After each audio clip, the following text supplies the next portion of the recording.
Comienzo ahora. Bueno, entonces a lo que vamos a referirnos hoy es, vamos a continuar con lo que vimos la última clase, que nos quedó cortado un poquito, si mal no recuerdo, en el concepto de filosofía. Yo voy a referirme hoy al último de los puntos, que es la relación entre filosofía y religión, entre fe y razón, que es un tema que a nosotros como estudiantes de teología nos interesa muy en particular. Vamos a hacer una comparación entre ambos saberes. El saber religioso, en primer lugar, procede de la fe y procede de la revelación. Este sería el término más correcto. Procede de la revelación y se adquiere por la fe. Podríamos decir que este saber religioso que se obtiene por revelación, o mejor dicho, es algo descendente, baja de parte de Dios. Dios decide revelarse al hombre, al ser humano, y se adquiere por la fe.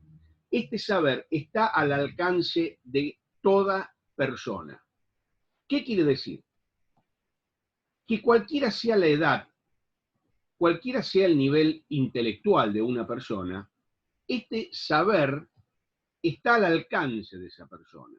Es decir, no exige ninguna cultura previa, porque de lo contrario, Dios, digamos, solo podrían conocer a Dios aquellas personas con determinadas características, con determinado nivel intelectual, con determinados estudios.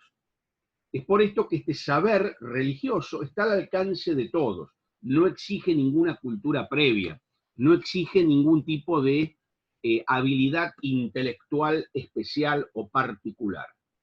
Se dirige a cuestiones capitales, la vida, la muerte, cómo debo comportarme, digamos, cuál es el camino para la salvación eterna. Es decir, son cuestiones capitales, ¿no es cierto? Y como dijimos al principio, este saber religioso procede de manera descendente. Es Dios quien se manifiesta al hombre, es Dios quien se dirige a la humanidad, es Dios quien interviene en la historia. Este es el saber que podríamos denominar o que se denomina religioso. Bien, la filosofía hace uso de la razón y de la experiencia. Aquí ya no interviene la fe, sino que la filosofía hace uso de la experiencia y de la razón.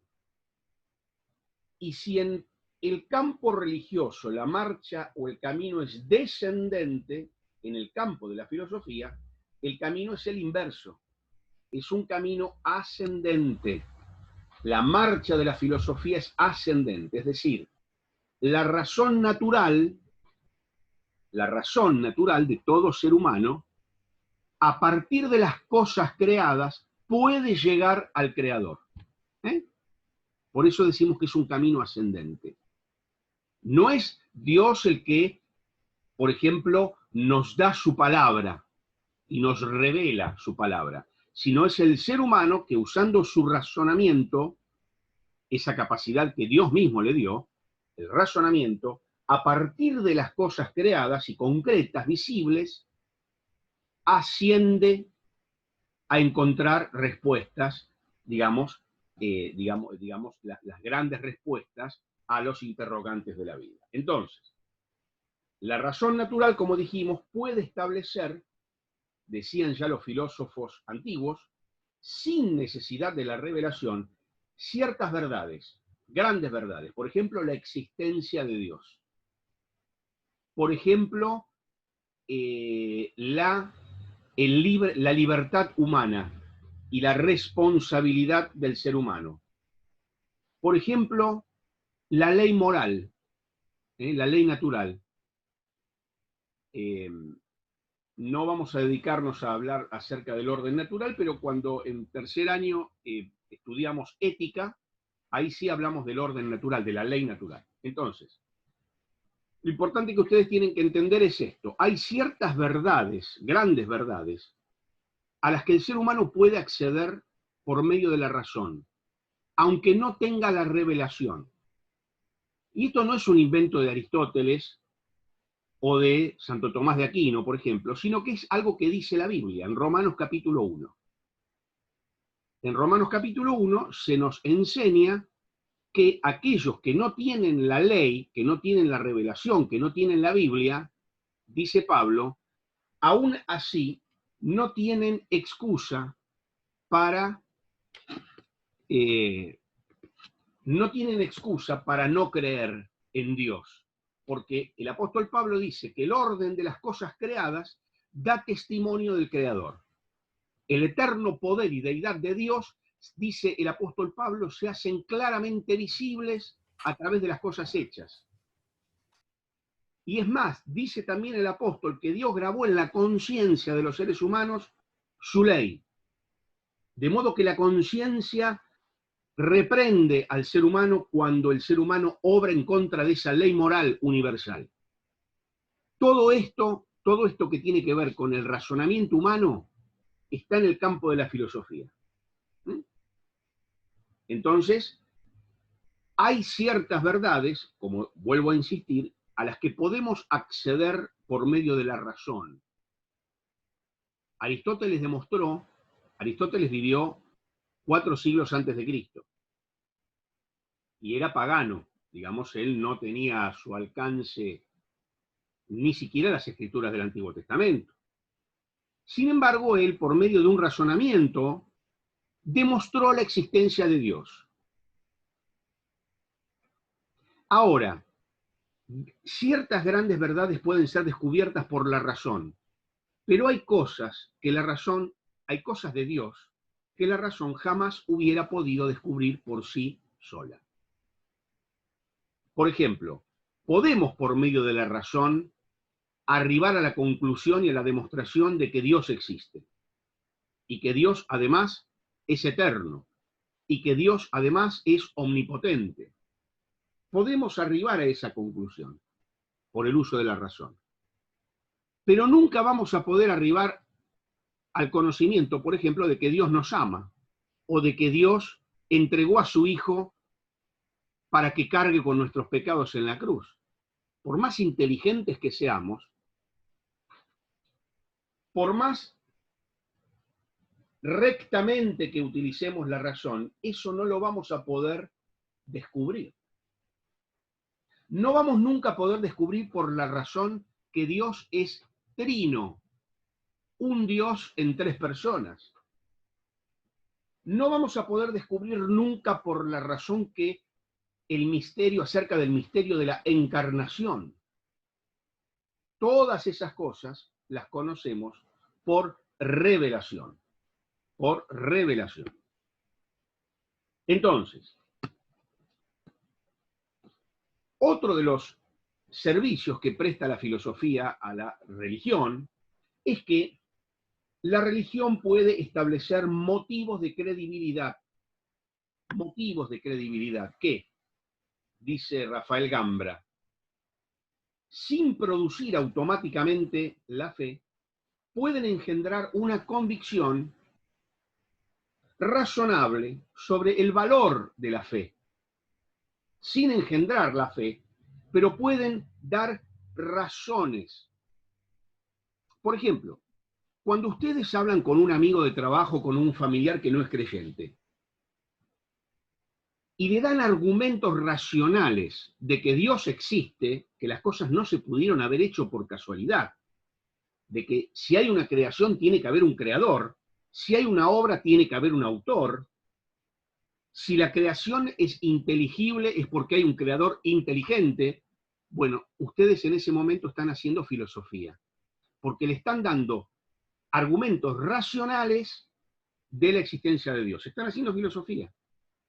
Apologética, ¿no? Además, porque están defendiendo la fe, pero desde la filosofía. Ustedes le están dando razones racionales, motivos racionales de la existencia de Dios. Todavía no abrieron la Biblia, pero le están dando motivos racionales. Y si alguien les pregunta, ¿por qué tengo que creer en la Biblia? Es un libro viejo que a través del tiempo pudo haber sufrido alteraciones. Y ustedes le empiezan a dar argumentos racionales acerca de el valor del texto bíblico. Ustedes habrán estudiado en bibliología seguramente, o estudiarán, no sé, acerca del valor del texto bíblico, de los manuscritos, y le empiezan a dar argumentos racionales. Ahí están haciendo filosofía también, porque todavía no abrieron la Biblia. Están dando argumentos racionales. O cuando ustedes, por ejemplo, defienden la vida en contra del aborto y empiezan a argumentar acerca del respeto por la vida humana, empiezan a argumentar acerca de los daños que provoca el aborto aún en la mujer que aborta, le empiezan a explicar que el aborto, digamos, no soluciona ningún problema, sino que empeora los problemas en todo caso, agrava los problemas que ya existen, no soluciona ninguno, y le están dando argumentos racionales. No abrieron la Biblia. Están dando argumentos racionales. Ahí están haciendo filosofía, porque están usando la razón, le están dando argumentos racionales. Entonces, ¿qué quiero decir con todos estos ejemplos? Lo que quiero decirles es que la filosofía y la fe pueden ir juntas, pueden ir colaborando, pueden ir de la mano, pueden ir colaborando. Pero esto con una salvedad. Los filósofos medievales lo tenían bien claro. La fe siempre va adelante. La fe siempre va guiando a la razón. La razón no puede ser autónoma de la fe. La razón no puede ser independiente de la fe. Van juntas, pero la fe va guiando, la fe va adelante, la fe va conduciendo, porque la razón humana es falible. La razón humana es propensa al error, porque la razón humana fue afectada por la caída también, entonces es propensa al error. Por eso es que la fe va guiando.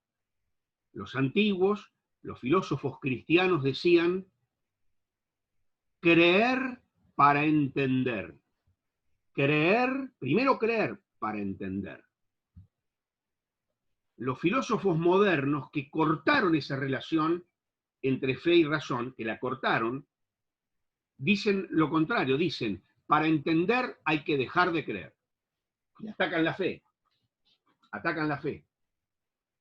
Los filósofos modernos, los filósofos iluministas del siglo XVIII, han cortado esa armonía entre fe, que debe existir, entre fe y razón. Y dicen, para creer, para entender, hay que dejar de creer. Hay que dejar de lado la fe. Hay que descartar definitivamente todo lo que tenga que ver con revelación. Eso no existe. Solo la razón. Y ahí surge, entre otras ideologías o corrientes filosóficas, el racionalismo. El racionalismo, que es una suerte de endiosamiento de la razón, descartando la fe. En una armonía cristiana entre fe y teología, la fe, insisto en este concepto, aunque sea repetitivo, quiero insistir, en una cosmovisión cristiana, la fe guía a la razón. La fe sería algo así como el control de calidad. Yo empiezo a pensar, pero me puedo extraviar. La fe me dice, cuidado Mariano, te estás desviando, corregí tu camino.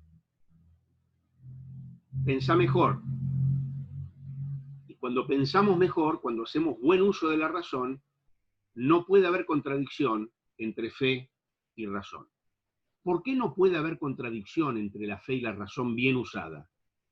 Sencillamente porque el mismo Dios que se nos reveló a través de la Biblia es el mismo Dios que nos dotó de razonamiento y de entendimiento.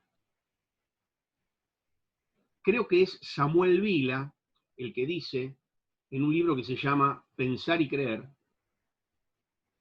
dice que si Dios se hubiera querido revelar a las piedras, antes las tendría que haber dotado de razón, porque la revelación de Dios se aprende, se conoce a través de la razón. Nosotros tenemos que aplicar nuestro razonamiento al estudio de la revelación, al estudio de la Biblia. No es que ustedes estudian la Biblia, entonces, y la estudian de esta manera. A ver, Señor, quiero que me hables. Y abren en cualquier lugar. Mira, hasta la abrí al revés, así que imagínate, hasta me va a costar leerla porque la abrí al revés. Pero bueno, ¿qué te quiero decir? No estudiamos la Biblia de una manera totalmente caótica, totalmente puramente emocional. No, aplicamos la razón. Usamos una buena exégesis. Usamos una sana hermenéutica.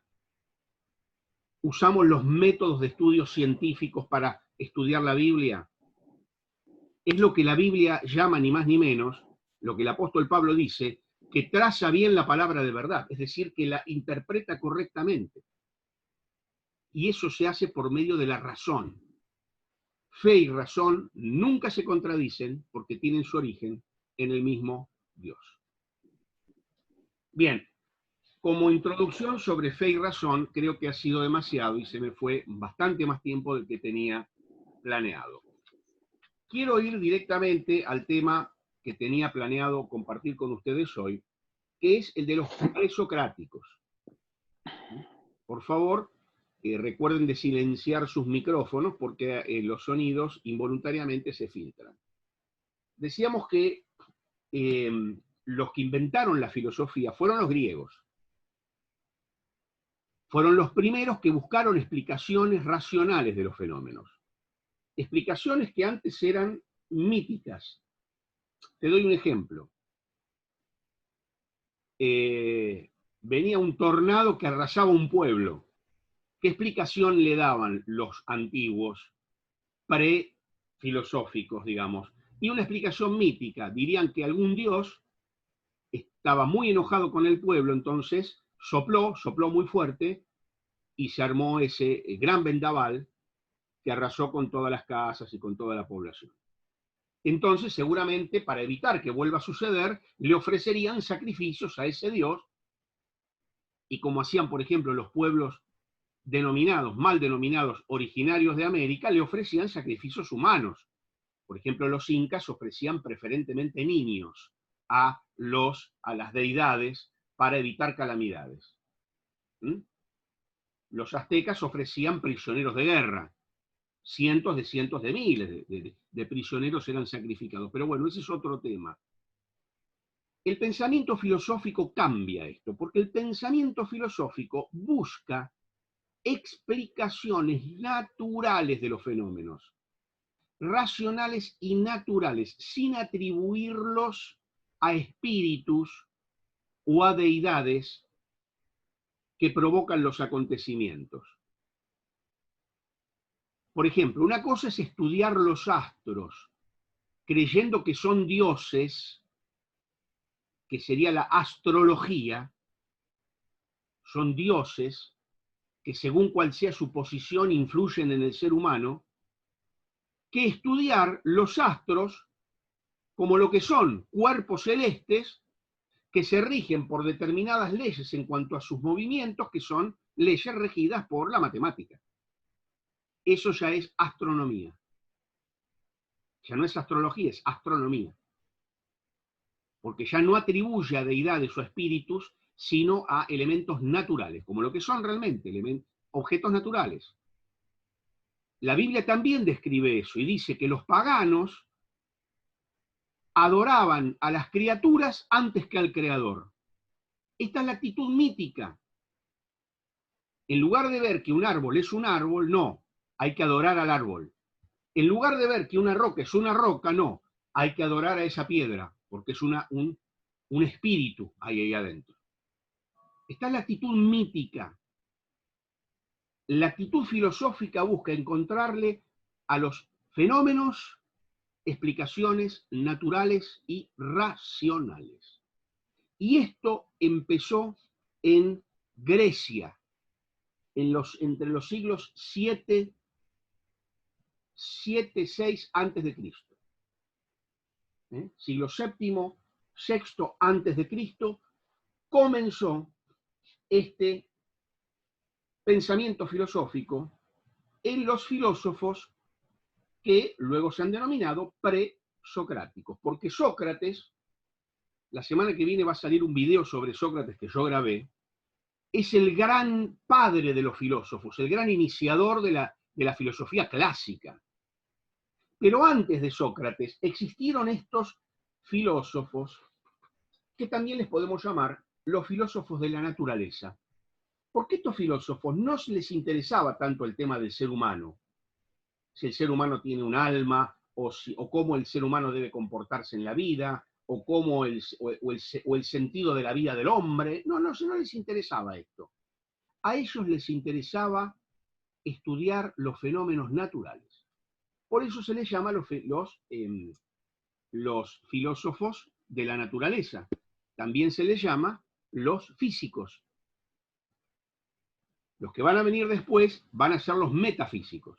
Pero estos van a ser los físicos, porque se van a interesar en los procesos de la naturaleza. Entonces, el problema del que se ocupan estos pensadores es de un problema denominado el problema cosmológico. El problema cosmológico.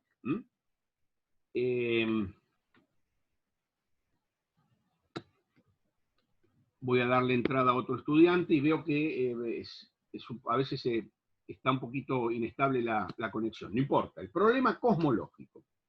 Les voy a dar una rápida visión de estos filósofos en los minutos que quedan.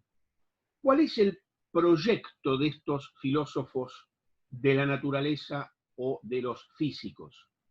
El proyecto es justamente estudiar la naturaleza y los procesos de cambio. Esto es lo que les interesa estudiar a ellos. Y el elemento fundamental es que estos filósofos rompen con la visión mítica del mundo. Rompen con la visión mítica del mundo. ¿Qué es lo que tienen en común estos filósofos? Bueno, ellos creen que existe una materia primaria. Que existe una materia primaria. Les voy a dar ejemplos. Los primeros filósofos de la naturaleza se les llamó los milesios. Yo sé que son muchos nombres y muchos datos, pero como ustedes pueden volver a mirar este video, y además todo esto que estoy diciendo está en el libro, no hay problema, porque pueden volver al tema. Los milesios. ¿Por qué milesios? Porque vivieron en un lugar de Grecia que es Mileto. Mileto es un lugar en Grecia. Por ejemplo, Tales, el famoso Tales de Mileto, el creador del famoso teorema que estudiamos, o por lo menos yo estudié en tercer año de secundario, el teorema de Tales, que nunca lo pude entender, pero no importa, seguramente es porque la profesora no me lo sabía explicar. Bueno, Tales decía que la materia primaria era el agua. Otro milesio fue Anaximandro, que decía que había una materia primaria, pero que no se sabía bien qué era. Él le llamó lo indefinido. Después también estaba Anaxímenes, que dice que esa materia primaria es el aire. Bien, todos estos filósofos milesios coinciden en que hay una materia primaria en el universo. Pero otro de los problemas de que se ocuparon estos filósofos es el problema del cambio. Si el universo y las cosas físicas cambian o no cambian. Por ejemplo, Parménides decía, nosotros por medio de los sentidos vemos que las cosas cambian, pero no puede ser que cambien, porque el universo es eterno y no puede ser que cambie. Entonces, Parménides decía, ningún cambio es posible. Los sentidos nos engañan. Y daba toda una serie de argumentos, que yo no los voy a tratar ahora en 3 segundos. Bien. Heráclito decía lo contrario. Heráclito dice, todo fluye. Esa frase famosa, nunca nos bañamos 2 veces en el mismo río, porque todo fluye. Lo característico del universo es el cambio, la contradicción. Y si hay tanto cambio, tanta contradicción, ¿qué es lo que da unidad al universo? Heráclito dice, el logos, que es algo así como la razón universal. El logos, la razón universal, da unidad al universo. Otro filósofo llamado Empédocles dice, la naturaleza tiene 4 elementos o raíces y 2 fuerzas. Los 4 elementos son la tierra, el aire, el agua y el fuego. Y esos elementos se van combinando, se combinan, se juntan y se separan por la acción de 2 fuerzas, que son el amor, que las une, y el odio, que las separa. 4 elementos, 2 fuerzas, que combinan esos elementos, que los mezclan y que los separan, y ahí es donde se ven los cambios. Los cambios. Anaxágoras decía que la naturaleza se compone de piezas minúsculas, que le llama gérmenes o semillas, y que el todo está en cada parte, y que la fuerza que pone en orden y crea es lo que él llamaba el espíritu o el entendimiento. Contrariamente a esto, Demócrito decía que no hay ninguna fuerza, todo es materia. Demócrito era materialista. No hay ninguna fuerza, no hay un logos, no hay una razón universal, no hay nada que se llame entendimiento, todo es materia. Y decía, el universo está compuesto por átomos, es la teoría atómica. Átomos que son inalterables, eternos, indivisibles. Fíjense que tuvo bastante intuición Demócrito. Pero él también decía, no existe nada espiritual, no existe ninguna intención en el universo, a eso se le llama mecanicismo, todo funciona como una máquina. No es que hay una intención, un propósito, es una máquina. Y las causas son puramente naturales. Son causas inmanentes, no trascendentes. No hay un espíritu trascendente a la materia, todo es inmanente. Todo está dentro de la materia. Todo fluye, todo cambia, menos los átomos, que son eternos, inalterables e indivisibles. Esta es la teoría de Demócrito. Bien, hasta aquí la exposición de los presocráticos. Curiosamente, contrariamente a lo que yo pensaba, nos dio el tiempo, así que voy a dejar los últimos minutitos por si ustedes quieren consultar algo o y también para tomar nota de los presentes. Muchas gracias.